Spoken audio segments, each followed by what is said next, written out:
ওদা এটা কিসের কাজ চলছে? এটা গোলাপ বাটিং হচ্ছে। ও, এভাবে হয়? হ্যাঁ, এলা গাছে আর কি গোলাপটা বাঁধা হয়।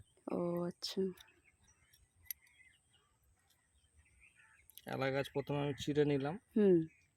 চিড়ে নিয়ে এই গোলাপের চোখ তুলছি। ও এই চোখটার মধ্যে একটা শক্ত হুম। হাড় থাকে, ও এটা তুলে দিতে হয়।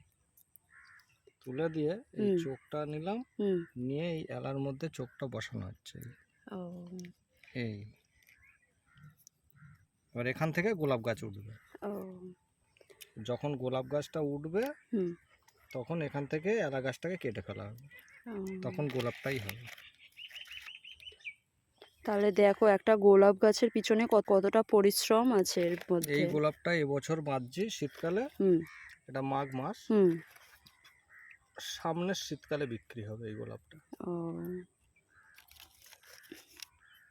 কমপ্লিট হয়ে গেল ওটা। হ্যাঁ।